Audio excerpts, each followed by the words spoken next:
Yo, what's going on, everyone? Welcome back to the channel.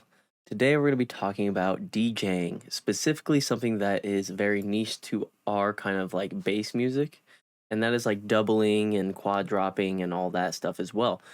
Today I want to explain what the rules are for doubling and tripling and quads, whatever you want to refer to it as. They are loose rules. They can be broken depending on the situation, but for the most part, this is what I kind of ask myself when I'm setting up a double on a track. On top of that, not only am I going to show you the rules, I'm going to show you how I actually set up my tracks in Rekordbox, which is my DJ software. There's Serato, Tractor, all that stuff, but personally I use Rekordbox. The reason behind that is because DJs, which are Pioneer, are also with Rekordbox software. You can use Serato and all that stuff, but that's just something personally I do. And then lastly, to put it all together, I'm not only going to show you the rules, how I set it up, but I'm going to show you live footage. I did a live stream for an event a couple weeks ago, and I'm actually going to pull that footage and then overlay the actual hand movements, so you'll see a camera looking down and seeing exactly what I'm doing, along with the tracks on the bottom of the screen.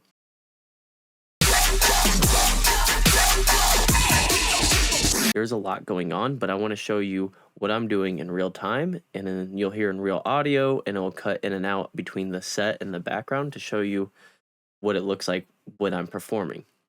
Because not only is it important to get doubling and whatever you want down when you're DJing, but you got to make it look seamlessly. You don't want to be sitting there just edging nonstop. Some things will require that, but you do want to look like a performer. You want to look loose. You want to make it look seamless. Even if it is difficult, the goal is to perform, right? So that's going to be the setup for the video. If it sounds good to you, hit a like. Feel free to subscribe. We're almost at 1,000 subscribers, which is crazy. So that being said, let's get into it.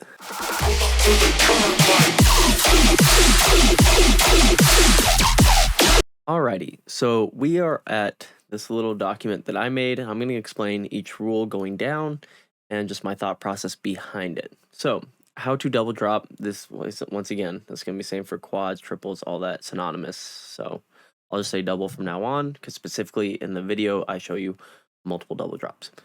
So both tracks must be the same BPM. It's kind of a given.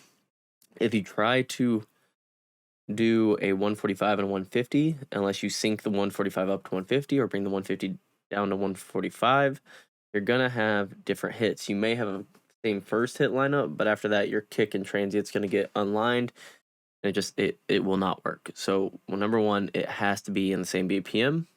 Tracks should be in the same key. Obviously if you have a track in like 4A or something like that and you want something else in 4A or nearby, you should keep it nearby. It doesn't have to be the exact same, and that's where these exceptions come into play, is because sometimes it's in a different key but it can sound right. So you'll just have to old reliable, use your ears to see if that's something that works. Number 3 is very important. Only have the low end of one track playing at a time, which ties into number 4, which is doubling is when you play both at the same time. So when I say double, that's when I'm putting both mixers up at the same time. You're hearing both audios output at 100%. Right now you can do different things with different fills, which you'll see I do, but for the most part doubling is active at the same time. Versus if you're talking about rhythm chopping and like chopping, that means you're usually going to have both the subs on and you're going to go back and forth. One's only playing at a time as you're switching. So quarter note, womp, womp, womp, womp, that is what I would refer as chopping versus doubling. So only have the low end of the track playing at the same time. So this one, which is number 3, is when you have both playing, one of the subs needs to be off. If you have two subs clashing and doing different stuff, your low end's going to get super muddy and it's going to get very confusing, because you're probably going to have different phrasing amongst the basses. And if you're having the sub compete with that, it's just an absolute nightmare. So what I would say is choose whichever track you want to be more upfront, and that is the one that's going to have its sub on. Number 5, doubling works best when the tracks aren't the same rhythm/family of sounds. So let's say you have a really mid-heavy track, maybe like sustained, like I don't know, let's do like a bar or two growl, sustain at a time, blah blah blah, for example. You don't want to have something else that goes blah blah, because you already have that taken up. So this is where you take your creativeness, you go dig through your tracks, you're gonna find which key you want, and the right key, and then you find something maybe something's like doo, doo, doo, doo, doo, doo, doo, like up top, I don't know, for example. So this is when you're gonna get another track that complements it. You're gonna have something maybe a little higher, a little different rhythmically, and that will have the womp and the doo doo doo doo doo. So whichever one you want to be more front, you'll have that one sub present, and then you'll have the other one not at the time, if that makes sense. So 6 is use sync when doubling. You don't have to, but it's really easy, especially when you're setting stuff up quick, which you'll see with me. If I had to like try to jog to get the very perfect hit, so the transits line up perfect, I would be looking down the whole time and probably still wouldn't hit it. Sync is phenomenal for doubles. I use it all the time. Using sync for it literally eliminates my transients just even being slightly off by a millisecond and having like a delayed kick phasing issue. So definitely use sync. And this is saying that you've already set up the tracks correctly, where you have the one perfectly on the kick. Sometimes when you load it into your DJ software, obviously it's not lined up and you have to move the bars around.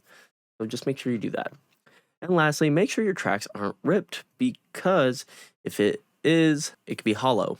And I don't know if you've ever heard what a ripped track sounds like, but sometimes it can be hollowed out.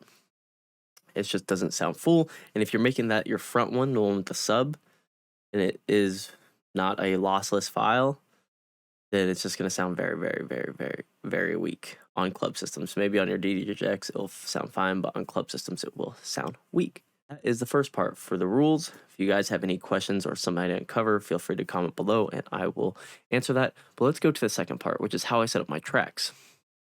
So now it's just a screenshot from Rekordbox. I'm going to show you Lose Control by oddprophet, and then Moonboy Psycho. It's one I really like to do. So let's talk about how I set it up. First of all, I always set up usually my stuff within 8 bars of each other. 8 bars is a good time for me to get everything situated. Now, color code wise, this is personal.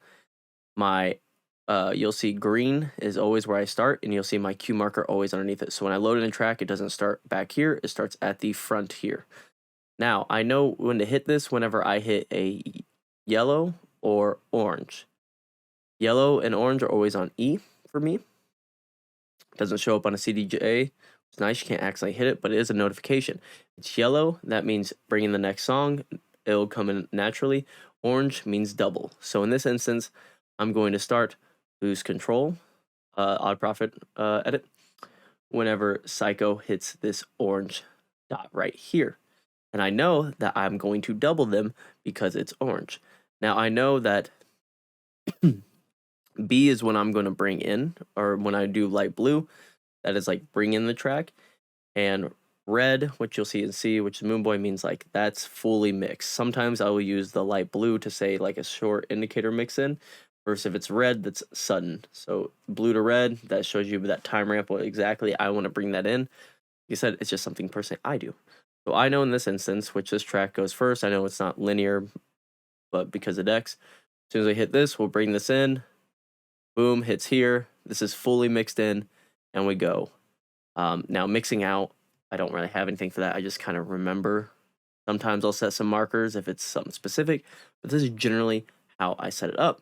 And you can see, oh, you can't see on here, but this is where you would normally, right here, where you would have it come in and your tracks lined up. So they're already together, and I don't think you can see it, but I am using sync. Yes, you can. You can see sync right here. So boom, this one's timed up. I don't have to worry about jogging it, okay? That's important, because I only have, in this instance, 8 bars. And if I'm off, then it ruins the double, right? So love or hate sync, it is what it is. I also want to talk about when the exceptions, so why I pull this up. You'll see that this is in 7A and this is in 2A. So they're not in the same scale, but it works. They are like musically sound. So cool. So that is all I have for the prepping behind this. Now we're going to go into the actual video. So I'm going to show you a 2-minute cutout of just the live stream, and during that time I want you to like take notes, like, all right, I think he's cutting the low end on this track. Okay, he sounds like he's bringing up this track. I want you to make mental notes, because once again, I'm here to be a performer. Even though it's a virtual show, it's a little different and I'm not as active as, say, a live show. I want you to try to take mental notes of what I'm doing. And then after that 2-minute segment, we're going to restart it. And this is going to be, I think, a 5 or 6 minute segment. I'm not sure. 5 minutes or 6 minutes, including that first 2 minutes, but that will have the overlay of what my hands are actually doing. And it will have the tracks like this down on the bottom area for you guys to see. So I hope this helps. And I hope you guys learn from it. And here it goes.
Alrighty, so if you watched all the video, I hope that really details and explains how I do doubles myself.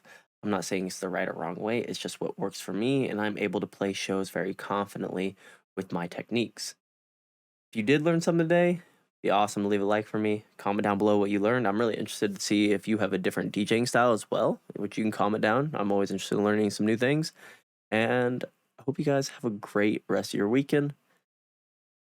Go make some bangers. Peace.